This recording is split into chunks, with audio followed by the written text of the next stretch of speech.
Signal gasoline. Let every traffic signal remind you, you do go farther with Signal gasoline.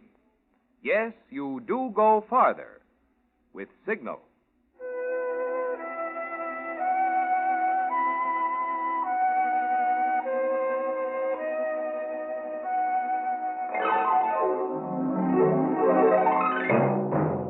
The Signal Oil Company and your neighborhood Signal dealer bring you another curious story by The Whistler. Tonight, The Return of the Innocent.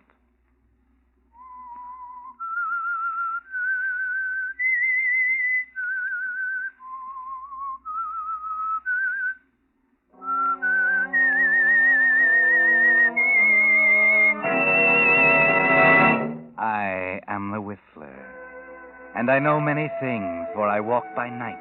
I know many strange secrets hidden in the hearts of men and women who have stepped into the shadows.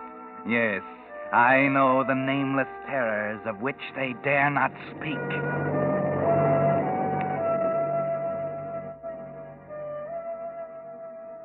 It's almost midnight behind the dark, cold walls of the state penitentiary.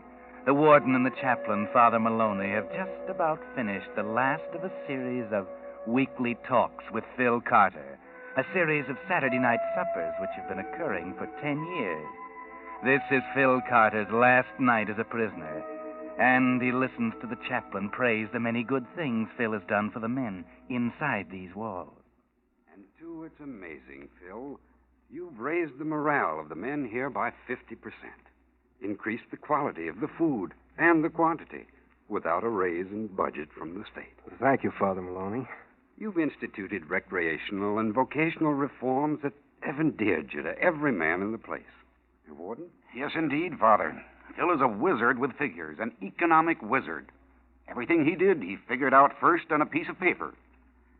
Phil, I had a talk with the governor today. I don't know what you're planning to do, but, well, if you'd like to stay on here, we can make it more interesting. Stay on, Warden? Don't you think 15 years here has been enough? Yes, I know what you mean. I've spent 20 years behind these walls myself. Well, if you decide after you look around outside that you want to come back, there's a good salary waiting for you, Phil. What are your plans, my boy? Why, Father? Why do you ask that? Phil, the warden and I have been talking about you for a long time now. We're convinced that you came here an innocent man. We believe in you. No man with your attributes, your character, could be a thief, a juggler of books and accounts.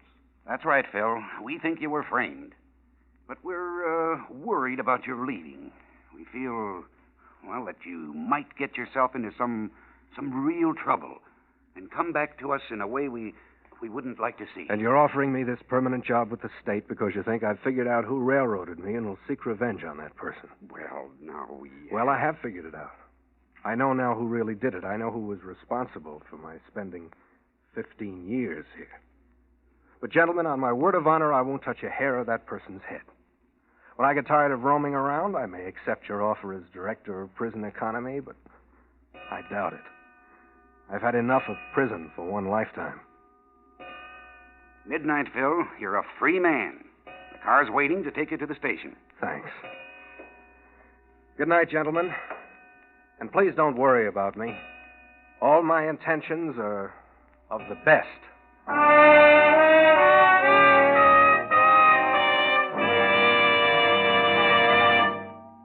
Whistler fans, can you answer this question?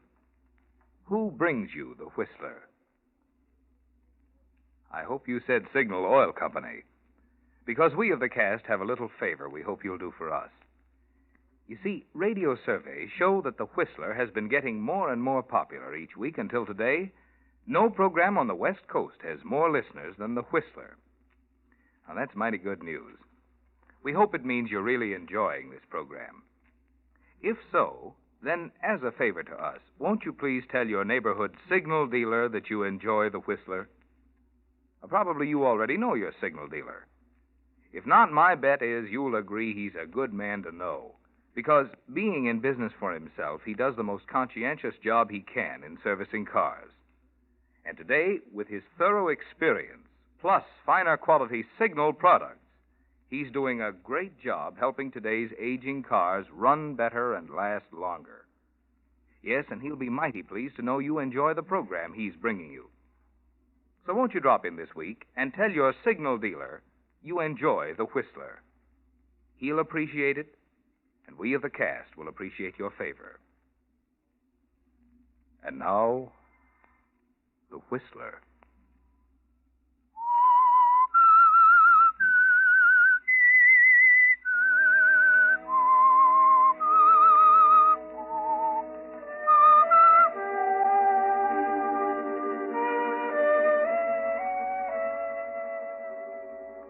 So you know now, Phil Carter, who the person is who caused you to spend 15 years in prison for something you did not do. It's Jeff Gilroy, isn't it? You and Jeff Gilroy were junior members of your brother Alan Carter's firm. You and Jeff Gilroy kept the books, but you were nominally the head bookkeeper. So the shortages and the juggling pointed to you, Phil, didn't they? Now Jeff is dominating the business and your brother as well. And soon Alan will be out on the street. Nothing can be proved against Jeff. There will be no evidence after 15 years. Jeff has undoubtedly seen to that. You might as well forget it. Just drop into the office and see your brother Alan. Gilroy and Carter? No, Mr. Gilroy is not in. Gilroy and Carter? No, Mr. Carter's not in at the moment. He'll be back in half an hour. Oh, pardon me, miss.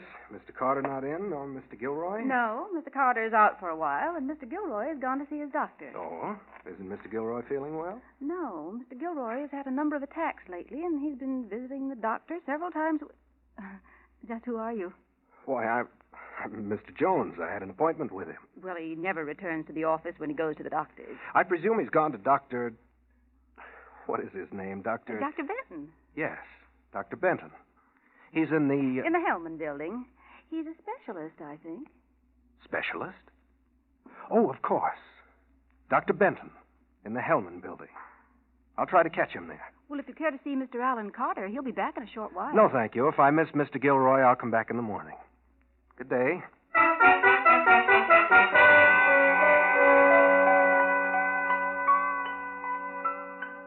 So Jeff Gilroy is not well, huh?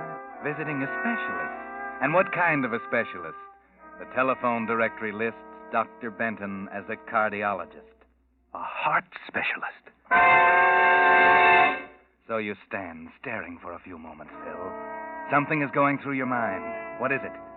A few minutes later, you're standing in the third-floor hall of the Hellman building. A man comes out of Dr. Benton's office. It's Jeff Gilroy. Yes, there he is, Phil, a man you hate. Jeff Gilroy, puffy and fat from too much high living. But you turn aside. He doesn't see you as he steps into the elevator and disappears. Then another minute or so, and you, Phil Carter, are standing in Dr. Benton's consultation room. Sit down, Mr. Gilroy. Gilroy? Well, that's strange. You mean the Gilroy? Well, I was told my brother Jeff had come here. I've just arrived in town, haven't seen him for 15 years or more. They said at his office that he was here. Yes, he left just a few minutes ago. Oh? Well, I'm quite disturbed about the sign on your door. Are you a heart specialist, Doctor? I am? Well, there's never been anyone in our family afflicted with heart trouble. How serious is it? Well, Jeff Gilroy is in a bad condition. Myocarditis. Inflammation of the heart muscle. What can be done about it? He's a stubborn man. Doubt that anything can be done about it. His blood pressure is most alarming. He works too much and drinks too much. And if he doesn't get away from his office and take a rest very soon, he'll go out like a light. And he's overweight, too. You mean he's liable to drop dead? Yes. A few minutes ago, I was able to impress him sufficiently so that he promised to take it easier. Oh, thanks, Doctor. I'll see if there's something I can do about that. Good afternoon.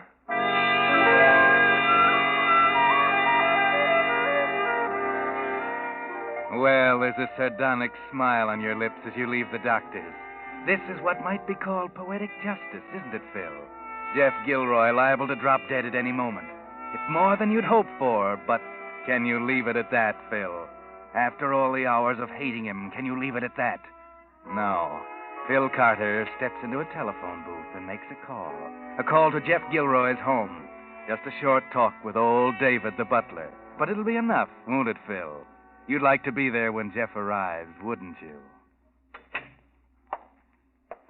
Good evening, Mr. Gilroy. How do you feel? Oh, I don't know, David. I always seem to feel worse when I visit that specialist, thanks. All he does is try to scare me into thinking I'm falling apart mentally and physically. Well, you have had several bad attacks lately, sir. Oh, boss, you're as bad as that specialist. Forget it.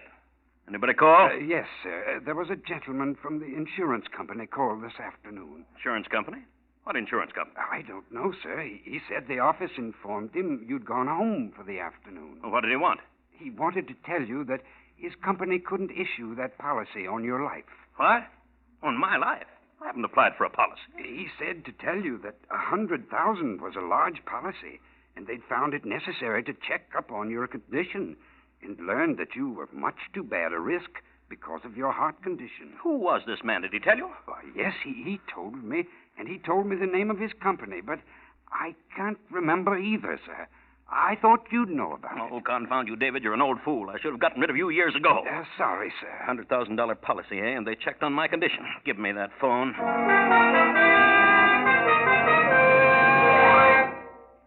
Hello? Dr. Benton speaking. Doctor, this is Jeffrey Gilroy. Just what do you mean by shooting your mouth off to other people about my so-called heart condition? What? Why, I don't understand, Mr. Gilroy. Have you told my partner, Alan Carter, about my condition? I have never met your partner. I've told no one except your brother this afternoon. My brother? I never had a brother.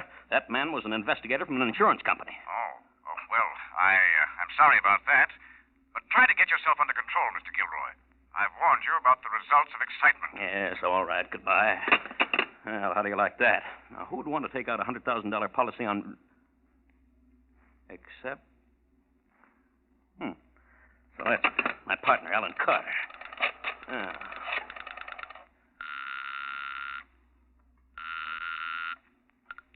Hello? Alan, you get over to my place immediately. What? What? Who is this? It's Jeff Gilroy, your partner. Get over here, now.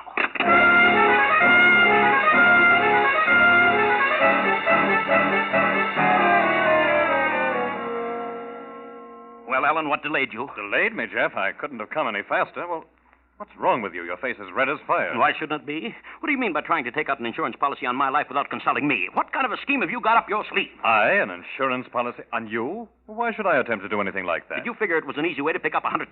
Well, I'll tell you this much. I'm going to outlive you. What do you think of that? Jeff, you're absolutely out of your mind. I don't even know what you're talking about.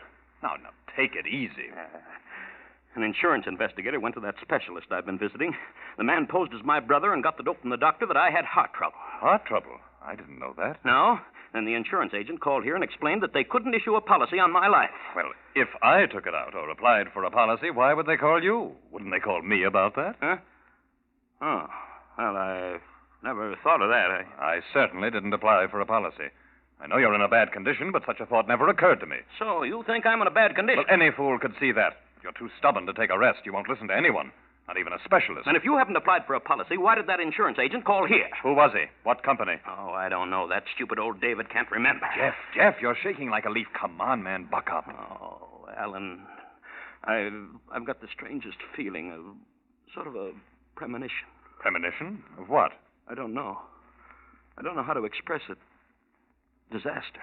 Disaster? Concerning yourself or the business? Myself. And it isn't my heart condition that worries me. Oh, nonsense. You're imagining things, Jeff.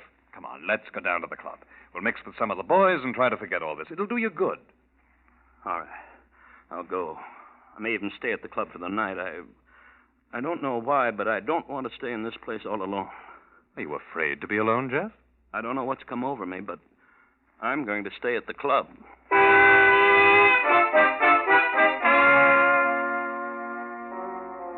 Well, Phil Carter, it's too bad you couldn't have been listening in on that scene between your brother Alan and his partner, Jeff Gilroy. You'd have known just how well your plan was developing. But your guess is pretty good, and you're determined to follow it through anyway. You sit across from Jeff's home and watch the two men leave. You follow them to the club, and later you watch Alan leave. Jeff stayed at the club. You found that out. And so you wait until you're sure he's in bed and...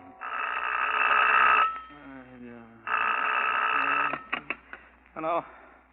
Hello? Hello, who is this? Hello? Hello, what?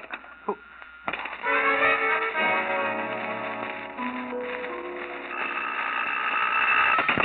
Hello. Hello, who is this? What do you mean by calling up in the middle of the night? What is all this? Stop it. Stop it. Hello. Hello. Stop it, do you hear? Stop it. I'm a sick man. You can't do this to me. Stop it.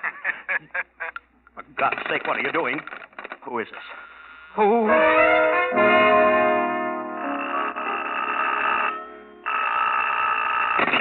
Hello. Hello, who is this? Hello. Good morning, Jeff. It's Alan. What's the matter? Alan? Don't you feel well, Jeff? Alan, I haven't slept a wink all night. Somebody's been calling me, getting me up, and then just laughing until I'm nearly frantic. I don't know what's going on. Take it easy, old fellow. Someone's just playing a joke on you. A joke? Or maybe it's just a mistake. Anyway, maybe this is just what you need. What? I'm up at my mountain place. I got one of those terrific sinus attacks about midnight and drove up here during the night. High altitude always helps. Yeah? It's nice and quiet up here, Jeff. I've decided to stay a couple of weeks. It's just what you need. Come on up. But I don't feel like driving, Alan. I'd like to, but I know. But I called the Crosby Motor Livery, and there's a car waiting for you in front of the club now. Pile in as you are and come on up.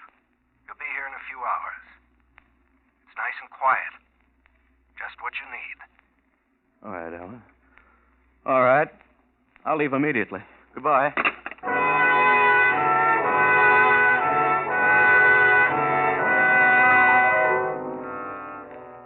It worked, didn't it, Phil? He didn't recognize your voice. You always did talk enough like Alan to fool people if you wanted to, even Jeff.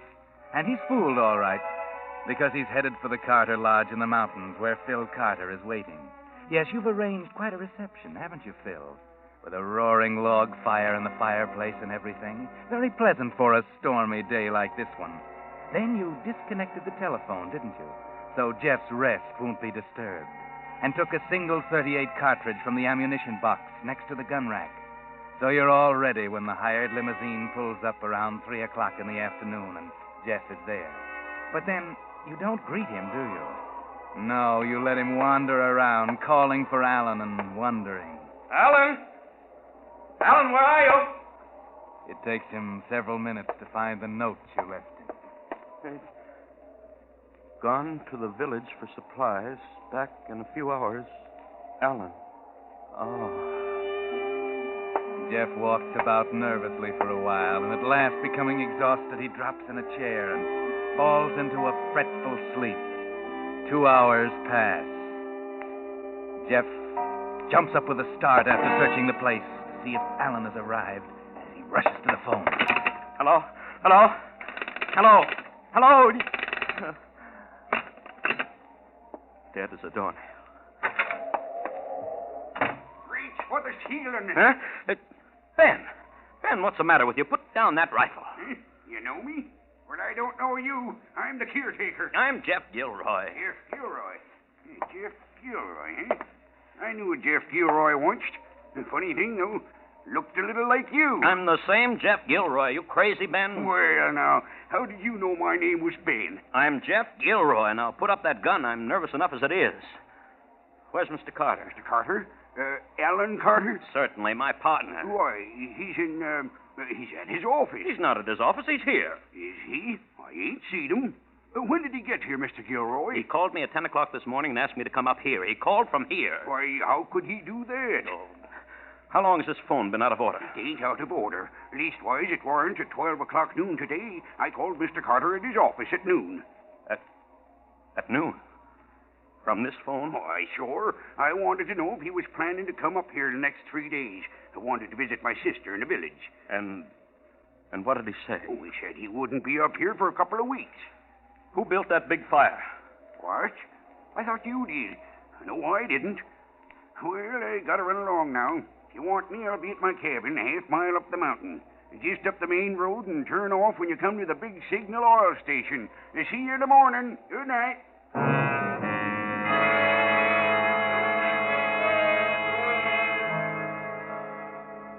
Phil watches Jeff Gilroy's nervous pacing about the room for a while. Then he reconnects the phone wire, slips to the upstairs phone, and calls his brother Alan in the city.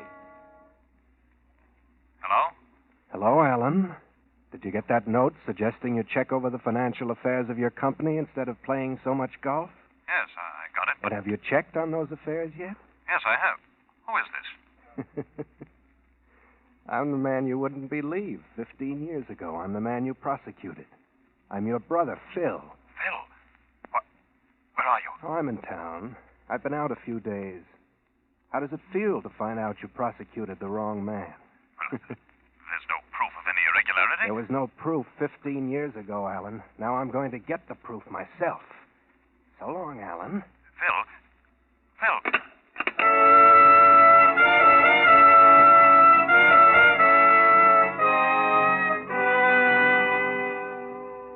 Phil Carter slips back to the head of the stairs and enjoys himself by watching Jeff Gilroy's increasing tension, his heavy, labored breathing.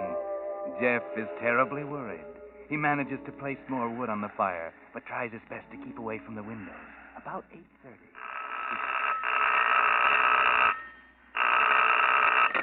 Hello? Hello? Jeff, this is Alan. Alan, where are you? I'm at the office. Office? Well, you asked me to come up here to the lodge. I've been at the lodge all day. What did you leave for? I haven't been at the lodge for a week or more. But you called me from here this morning. What's the matter with you, Jeff? I just called the club and they told me where you were. Are you out of your mind? I don't know, Alan. I don't know, but I just heard some interesting news, Jeff. My brother Phil was paroled 3 days ago. Phil, that's it. That's what's been going on. It's Phil. He's after me. What are you talking about? He hates me. He thinks I had something to do with his prison sentence. Alan, I can't stay here alone. Come and get me. Come and get me. Do you hear? Yes, I hear. I'll come. Goodbye. Alan, hello. Hello. Hello, Jeff. Phil. Don't. Don't what, Jeff? That's a gun in your pocket. I know. Please don't. Jeff, take that chair facing the fireplace. Now sit down and try to relax. Or can you relax in your last hours, Jeff? Last hours? Phil. Look, Phil, listen to me. Sit down. Yes, there. I'm a sick man, Phil, a sick man. Then you won't mind, perhaps, what's going to happen. You're going to sit there, and I'm going to stand here in front of the fire, and you're going to tell me all about it. A confession is sometimes good for one's soul. Confession? What are you talking about? Don't play innocent, Jeff. Not after those 15 years I spent. It's too late to play innocent. Phil, honestly, I don't know what you're talking about. On the exact stroke of 12, I'm going to put a bullet through you, Jeff. No. And you know why. No, Phil, no, you can't. Go on, Jeff, talk. Talk. Talk.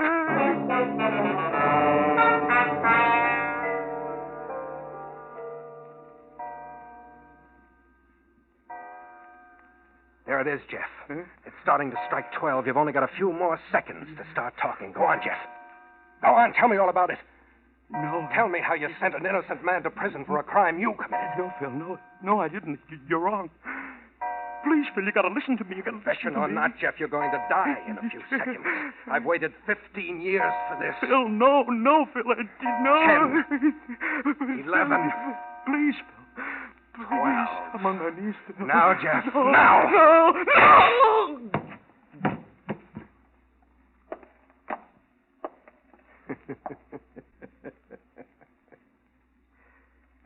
Stone dead. And not a mark on you, Jeff. I didn't even touch you. Not a hair on your head.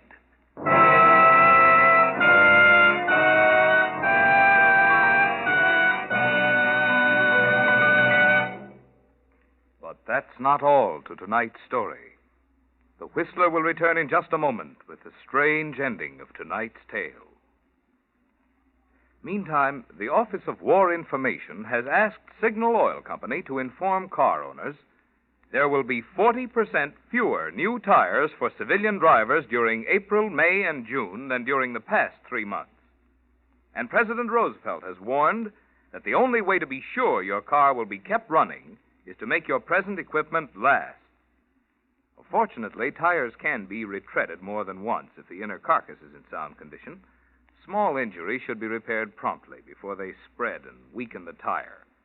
And the tread must not be worn too thin before retreading. Because surveys show that 3 out of every 4 tires today need either some kind of repair or retreading, you will be wise to have your tires thoroughly inspected. Your Signal gasoline dealer, being a trained expert at tire care, will not only be glad to inspect your tires, but he's completely equipped for all types of tire repair and retreading. All of the top quality that the name Signal stands for. But most important, don't put off this tire service until your car is laid up. Plan now to make your tires last by having them Signal serviced this week. And now, back to the Whistler.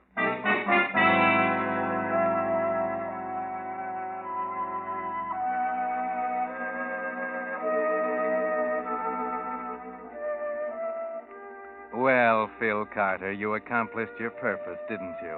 You avenged your injustice and still kept your promise to the warden. Jeff Gilroy is dead, and you didn't touch a hair on his head. No, you only dropped that .38 cartridge into the fire where it exploded harmlessly. But it was enough.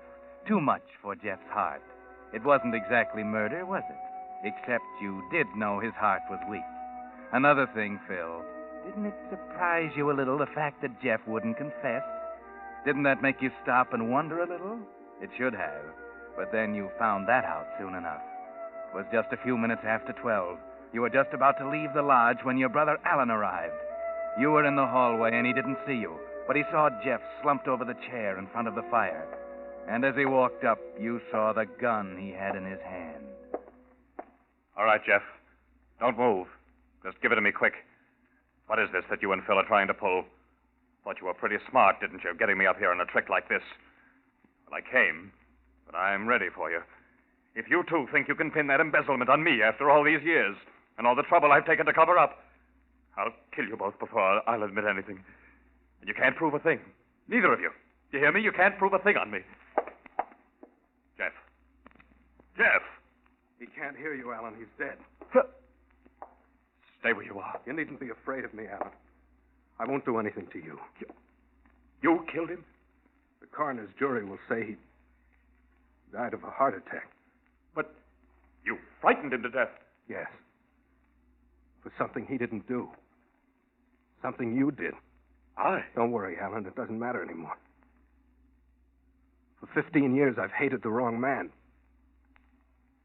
Now there's nothing left. I won't cause you any trouble.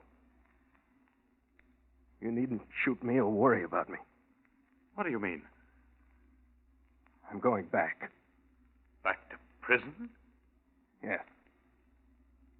They offered me a job there. I just killed a man. I'm going back. For the rest of my life. It's really where I belong, you know.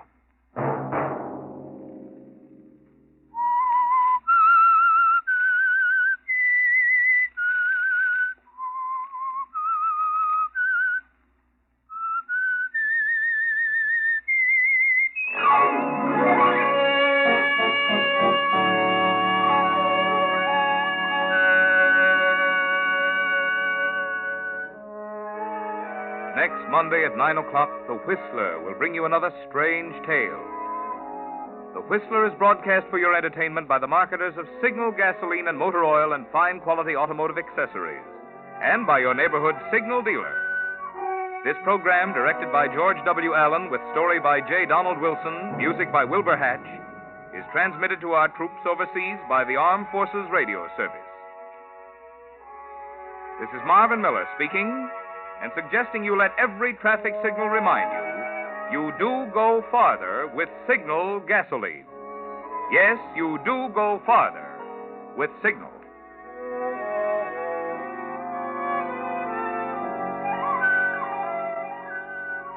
This is CBS, the Columbia Broadcasting System.